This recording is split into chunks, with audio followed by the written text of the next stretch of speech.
Welcome back to my channel. This is Lady G. Nasa airport kami ng Tito, guys.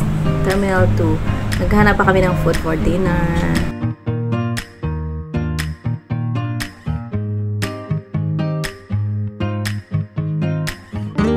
Dito kami sa para siyang dumplings, mga ganun.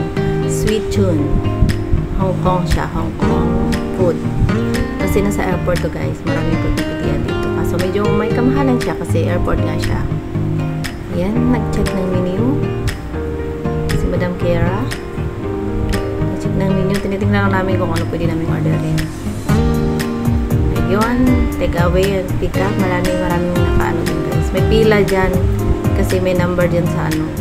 Punta ka dyan ng number para alam nila kung may table.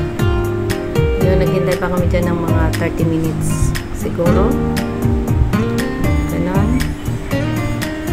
Nagkakad-lakad pa, naghintay, nagpila. Ayan, ang ganda talaga ng airport, guys. Ang ganda talaga dyan.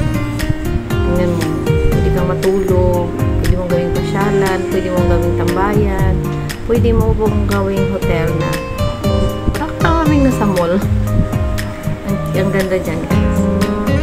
So, ayan, still waiting habang nag-chit-chat, nagmamaritisan. Okay, tapos na kami kumain. Tapos na, nag-skip lang. Kailangan nang tapusin, hindi naman kailangan alam mo naman matatapos. Tapusin na agad. Ayan, sweet tune. Hong Kong food siya. Hong Kong. Okay, ayan na si Madam. Ayan si Madam Rachel. Ayan si Madam.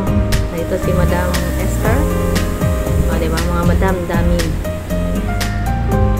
Galing kami sa church, guys, kaya ganun talaga yung mga get-upan namin. Galing kami sa church, tapos alas 4 na kami lumabas, saglit-saglit lang, magala-gala lang.